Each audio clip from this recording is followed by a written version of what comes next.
हज़रत मोहम्मद सल्लल्लाहु अलैहि व आलिहि वसल्लम अपने गुनाहगार उम्मत की किस तरह सिफारिश करेंगे और वो मुसलमान जो अपने गुनाहों की वजह से जहन्नम में होंगे उनको किस तरह से जहन्नम से निकालेंगे। तो नाजरीन, आज की ये वीडियो हुजूर सल्लल्लाहु अलैहि व आलिहि वसल्लम की सिफारिश के बारे में है। मोहतरम नाजरीन, जब ज़मीन पर कोई भी अल्लाह का नाम लेने वाला नहीं होगा, सारी ज़मीन मुशरिकों से भर जाएगी, तो अल्लाह ताला इसराफील अलैहिस्सलाम को हुक्म देंगे कि सूर फूंके।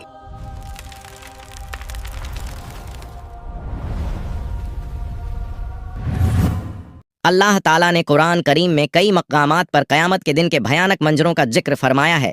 उनमें सबसे अजीम मंजर वो है जब इज़राफील अलैहिस्सलाम को हुक्म मिलेगा कि वो सूर फूंके। ये सूर फूंकना ऐसा वाक़िया होगा जो आसमान और ज़मीन की हर मखलूक को हिला देगा। अल्लाह ताला कुरान मजीद में फरमाते हैं, आयत मुबारक का तर्जुमा है, और सूर फूंका जाएगा तो जो भी आसमानों में है और जो ज़मीन में है सब बेहोश हो जाएंगे मगर जिसे अल्लाह चाहे। ये पहला सूअर दुनिया के इख्तिताम अंत की सदा होगा। पहाड़ टुकड़े टुकड़े हो जाएंगे, समुंदर उबल पड़ेंगे और आसमान फट जाएगा, सब कुछ फना हो जाएगा। फिर अल्लाह के हुक्म से दूसरा सूअर फूंका जाएगा। ये लम्हा ऐसा होगा कि ज़मीन अपने अंदर छुपाए हुए तमाम मर्दों और औरतों को वापस बाहर निकाल देगी। रसूलुल्लाह सल्लल्लाहु अलैहि व आलिहि वसल्लम ने फरमाया, फिर अल्लाह आसमान से एक पानी बरसाएगा तो लोग उससे ऐसे उगेंगे जैसे सब्ज़ा हरी घास उगती है। हज़रत आयशा रज़ियल्लाहु अन्हा फरमाती हैं कि मैंने रसूलुल्लाह सल्लल्लाहु अलैहि व आलिहि वसल्लम को फरमाते हुए सुना, लोगों को क़यामत के दिन नंगे पांव बिना कपड़ों के और गैर मुखंतून खतना न किए हुए उठाकर मैदान ए हश्र की तरफ लाया जाएगा। मैंने अर्ज़ किया, या रसूल अल्लाह, मर्द और औरतें सब इकट्ठे होंगे, वो तो एक दूसरे को देखेंगे। आप सल्लल्लाहु अलैहि व आलिहि वसल्लम ने फरमाया, ऐ आयशा, मामला इतना सख्त होगा कि उन्हें इसकी तरफ ध्यान भी नहीं जाएगा। जब लोग कब्रों से उठेंगे तो ज़मीन को बिल्कुल हमवार सपाट कर दिया जाएगा, सूरज को बहुत करीब ला दिया जाएगा और खौफ और परेशानी का ऐसा आलम होगा कि हर शख्स अपनी नेकियों और गुनाहों के अंजाम की फिक्र में डूबा होगा। जब लोग दोबारा जिंदा होंगे तो मौजूदा ज़मीन ख़त्म हो चुकी होगी। अल्लाह ताला एक नई ज़मीन पैदा फरमाएंगे। ये ज़मीन बिल्कुल हमवार सफ़ेद, उस पर कोई पहाड़ दरख्त या गड्ढा नहीं होगा। फिर सब लोग मैदान महशर की तरफ रवाना होंगे। हदीस में आता है कि लोग अलग अलग हालतों में होंगे। कुछ लोग ऊंची ऊंची सवारियों पर होंगे और महशर की तरफ जाएंगे। ये वो लोग होंगे जो दुनिया में अल्लाह के नेक बंदे रहे, जिन्हें इज्जत और एहतराम के साथ लाया जाएगा। कुछ रिवायतों में है कि अंबिया, सिद्दीकीन, शुहदा और सालेहीन को खास सवारियों पर लाया जाएगा। कुछ लोग पैदल चल रहे होंगे। ये आम लोगों की अक्सियत ज्यादातर होगी। कुछ लोग घुटनों के बल घिसटते हुए आएंगे। ये वो लोग होंगे जिनके आमाल, अच्छे काम कमजोर और गुनाह ज्यादा होंगे और जमीन की सख्ती और खौफ उन्हें सीधा चलने नहीं देगा। और कुछ लोग चेहरों के बल घसीटे जाएंगे। रसूलुल्लाह सल्लल्लाहु अलैहि व आलिहि वसल्लम ने फरमाया, क़यामत के दिन हश्र के मैदान में सूरज को मखलूकन के करीब कर दिया जाएगा, यहाँ तक कि वो उनसे 1 मील के फासले पर रह जाएगा। तमाम लोग अपने आमाल के हिसाब से पसीने में डूबे होंगे। इनमें से कुछ लोग वो होंगे जिनका पसीना टखनों तक होगा, कुछ वो होंगे जिनका पसीना घुटनों तक होगा, कुछ वो होंगे जो कमर तक पसीने में डूबे होंगे, और कुछ लोग ऐसे होंगे जिनके लिए उनका पसीना लगाम की तरह हो जाएगा। सब लोग सख्त तकलीफ में होंगे, शदीद गर्मी होगी और ये दिन 50,000 साल के बराबर होगा। रसूलुल्लाह सल्लल्लाहु अलैहि व आलिहि वसल्लम फरमाते हैं, उस वक़्त कुछ लोग कहेंगे, क्या तुम देखते नहीं कि किस हाल में हो, किस मुसीबत में फंस गए हो? क्यों ना ऐसे शख्स को तलाश करो जो तुम्हारे रब की बारगाह में तुम्हारी सिफारिश करे। फिर कुछ लोग कहेंगे, तुम सबके बाप तो हज़रत आदम अलैहिस्सलाम हैं। फिर सब लोग उनकी खिदमत में हाजिर होकर अर्ज़ करेंगे, ऐ सैयदना आदम, आप अबुल बशर हैं।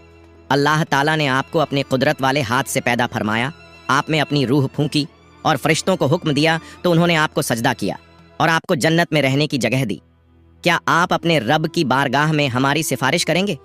क्या आप देखते नहीं हम किस मुश्किल में हैं और हम पर कितनी बड़ी तकलीफ आ गई है?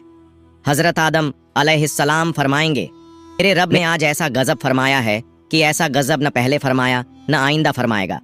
उसने मुझे एक दरख्त का फल खाने से मना किया था तो मुझसे उसके हुक्म की तामील में गलती हो गई, इसलिए मुझे अपनी जान की फिक्र है। तुम किसी और के पास जाओ, तुम हज़रत नूह अलैहिस्सलाम के पास जाओ। लोग फिर हज़रत नूह अलैहिस्सलाम की बारगाह में हाजिर होकर अर्ज़ करेंगे, ए सैयदना नूह, आप अहले ज़मीन के सबसे पहले रसूल हैं और अल्लाह ताला ने आपका नाम अबदन शुकूरन यानी शुक्रगुजार बंदा रखा। क्या आप देखते नहीं कि हम किस मुसीबत में हैं?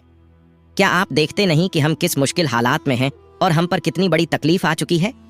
क्या आप अपने रब की बारगाह में हमारी सिफारिश करेंगे? वो फरमाएंगे, मेरे रब ने आज ऐसा गजब फरमाया है कि न पहले कभी ऐसा फरमाया और न आइंदा ऐसा फरमाएगा। मुझे अपनी जान की फिक्र है, मुझे अपनी हिफाजत की परवाह है, इसलिए तुम किसी और नबी के पास जाओ। फिर सब लोग हज़रत इब्राहीम अलैहिस्सलाम, हज़रत मूसा अलैहिस्सलाम और तमाम अंबिया के पास जाएंगे, लेकिन कोई भी सिफारिश नहीं कर पाएगा। हर किसी को अपनी जान की फिक्र होगी। जब आखिर में लोग हज़रत ईसा अलैहिस्सलाम के पास आएंगे तो हज़रत ईसा अलैहिस्सलाम फरमाएंगे, हज़रत मोहम्मद सल्लल्लाहु अलैहि वालिहि वसल्लम के पास जाओ। हुजूर सल्लल्लाहु अलैहि वालिहि वसल्लम फरमाते हैं, लोग मेरे पास आएंगे और अर्ज़ करेंगे, या मोहम्मद, आप अल्लाह ताला के रसूल और सबसे आखिरी पैगंबर हैं और अल्लाह ताला ने आपको पहले और बाद के तमाम गुनाहों से पाक रखा है। आप अपने रब की बारगाह में हमारी सिफारिश कीजिए। क्या आप नहीं देख रहे कि हम किस हालत तक पहुंच गए हैं? हुजूर सल्लल्लाहु अलैहि वसल्लम फरमाते हैं, मैं आगे बढ़ूंगा और अर्श के नीचे पहुंचकर अपने रब के हुजूर सजदा रेज हो जाऊंगा। फिर अल्लाह ताला मुझ पर अपनी हम्द व सना और हुस्न तारीफ के ऐसे कलिमात खोलेगा जो मुझसे पहले किसी और पर नहीं खोले गए थे। फिर कहा जाएगा, ए मोहम्मद, अपना सर उठाइए, सवाल कीजिए, आपको अता किया जाएगा, और सिफारिश कीजिए, आपकी सिफारिश कबूल की जाएगी। मेरी सिफारिश कबूल हो जाएगी और फिर अल्लाह ताला हिसाब किताब शुरू फरमाएंगे। इब्न कसीर रहमतुल्लाह अलैह तफसीर में लिखते हैं, तुमसे अल्लाह ताला की नेमतों पर शुक्र के बारे में पूछा जाएगा कि अल्लाह ताला ने तुम्हें सेहत, अमन और रिज्क जैसी नेमतें अता की, तो तुमने इनके बदले में कैसे अल्लाह का शुक्र अदा किया और उसकी बंदगी की।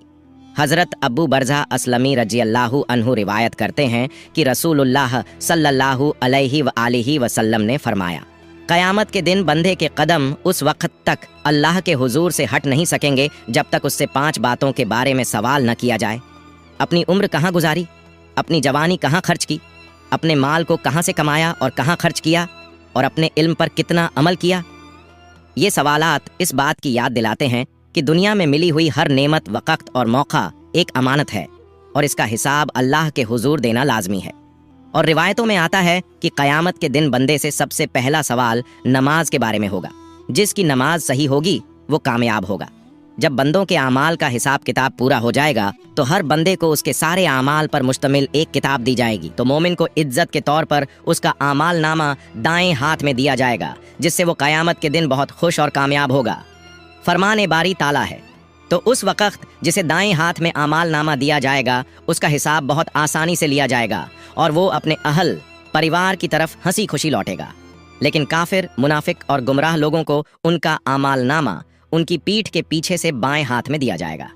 अल्लाह ताला फरमाता है, जिसे उसका आमाल नामा पीछे से दिया जाएगा वो मौत को पुकारने लगेगा और भड़कती हुई जहन्नम में दाखिल होगा। जब हिसाब किताब खत्म हो जाएगा और आमाल नामा बांट दिया जाएगा तो उसके बाद आमाल का वजन होगा। आमाल के वजन के लिए एक तराजू होगा जिसके 2 पलड़े होंगे। इसी में बंदों के आमाल को तौला जाएगा। ये तराजू इतना अजीम होगा कि उसकी असल मात्रा का अंदाजा अल्लाह ताला के सिवा कोई नहीं लगा सकता। हज़रत अबू दरदा रज़ियल्लाहु अन्हु नबी सल्लल्लाहु अलैहि वसल्लम से रिवायत करते हैं कि आपने फरमाया, रोज़े क़यामत मोमिन की मिज़ान तराजू में अच्छे अखलाक से ज़्यादा भारी कोई चीज़ नहीं रखी जाएगी और अल्लाह यकीनन बदज़बान और बेहुदा बातें करने वाले को पसंद नहीं करता। जब आमाल का वजन हो जाएगा तो जिसका पलड़ा भारी होगा वो जन्नती होगा और जिसका पलड़ा हल्का होगा वो जहन्नमी होगा। इसके बाद पुलसिरात का मरहला आएगा। नाजरीन, आपको बता दूं कि अगर आप लोग पुलसिरात पर एक अलग वीडियो चाहते हैं तो हमें कमेंट कर दीजिए, हम उस पर एक वीडियो बना देंगे। पुलसिरात एक बेहद बारीक और तेज धार वाला रास्ता है जो दोजख के ऊपर से गुजरेगा और क़यामत के दिन हर इंसान को इसके ऊपर से गुजरना पड़ेगा। हदीस में आता है कि ये रास्ता बाल से भी ज्यादा बारीक और तलवार से भी ज्यादा तेज होगा। मोमिन अपने ईमान और आमाल की रोशनी के मुताबिक इससे गुजरेंगे, कुछ बिजली की तरह तेजी से, कुछ हवा की तरह, कुछ दौड़ते हुए, कुछ चलते हुए और कुछ घिसटते हुए। जो मोमिन होंगे वो जन्नत में दाखिल हो जाएंगे और जो मुनाफिक और काफिर होंगे वो पुल सिरात पर फिसल जाएंगे और दोजख में गिर पड़ेंगे। हज़रत अब्दुल्लाह बिन अब्बास रज़ियल्लाहु अन्हु से रिवायत है कि नबी सल्लल्लाहु अलैहि वसल्लम ने फरमाया, क़यामत के दिन तमाम अंबिया कराम अलैहिमुस्सलाम के लिए सोने के मिंबर बिछाए जाएंगे और वो उन पर बैठेंगे, लेकिन मेरा मिंबर खाली रहेगा। मैं उस पर नहीं बैठूंगा बल्कि अपने रब करीम के सामने खड़ा रहूंगा, इस डर से कि कहीं ऐसा ना हो कि वो मुझे जन्नत में भेज दे और मेरी उम्मत मेरे बाद बिना मदद के रह जाए। फिर मैं अर्ज करूंगा, ऐ मेरे रब, मेरी उम्मत, मेरी उम्मत। अल्लाह ताला फरमाएगा, या मोहम्मद, आप क्या चाहते हैं कि मैं आपकी उम्मत के साथ कैसा सलूक करूं? नबी सल्लल्लाहु अलैहि वसल्लम फरमाते हैं, मैं अर्ज करूंगा, मेरे रब, उनका हिसाब जल्दी कर दे। फिर उन्हें बुलाया जाएगा और उनका हिसाब होगा। उनमें से कुछ अल्लाह ताला की रहमत से जन्नत में दाखिल होंगे और कुछ मेरी शफात से। मैं शफात करता रहूंगा यहाँ तक कि उन लोगों की रिहाई का हुक्म भी हासिल कर लूंगा जिन्हें दोजक में भेजा जा चुका होगा। और मैं दारोगा ए जहन्नम मालिक के पास जाऊंगा तो वो कहेगा, ऐ मोहम्मद, आपने अपनी उम्मत में से किसी को भी आग में बाकी नहीं छोड़ा जिस पर अल्लाह रब्बुल इज्जत नाराज हो। फिर अचानक मैं देखूंगा कि अल्लाह रब्बुल इज्जत मेरे सामने जलवा अफरोज है, तो मैं सजदा रेज हो जाऊंगा। अल्लाह ताला फरमाएगा, मोहम्मद, अपना सर उठाइए और बातचीत कीजिए, आपको सुना जाएगा। कहिए, आपकी बात कबूल की जाएगी, और शफात कीजिए, आपकी शफात कबूल की जाएगी। मैं अपना सर उठाकर अर्ज करूंगा, मेरी उम्मत, मेरी उम्मत। अल्लाह ताला फरमाएगा, अपनी उम्मत के पास जाइए और जिसके दिल में राई के दाने के बराबर ईमान मौजूद हो उसे जन्नत में दाखिल कर दीजिए। मैं जाऊंगा और जिसके दिल में इतनी मात्रा में ईमान पाऊंगा उसे भी जन्नत में दाखिल कर दूंगा। फिर अचानक मैं देखूंगा कि अल्लाह रब्बुल इज्जत मेरे सामने जलवा अफरोज है, तो मैं सजदा रेज हो जाऊंगा। अल्लाह ताला फरमाएगा, मोहम्मद, अपना सर उठाइए और बातचीत कीजिए, आपको सुना जाएगा। कहिए, आपकी बात कबूल की जाएगी, और शफात कीजिए, आपकी शफात कबूल की जाएगी। मैं अपना सर उठाकर अर्ज करूंगा, मेरी उम्मत, मेरी उम्मत। अल्लाह ताला फरमाएगा, अपनी उम्मत के पास जाइए और जिसके दिल में राई के दाने के बराबर ईमान मौजूद हो उसे जन्नत में दाखिल कर दीजिए। मैं जाऊंगा और जिसके दिल में इतनी मात्रा में ईमान पाऊंगा उसे भी जन्नत में दाखिल कर दूंगा। अल्लाह अज्जा व जल से दुआ है कि हमें नेक अमाल करने की तौफीक अता फरमाए और हमें हजरत मोहम्मद की शफात नसीब फरमाए।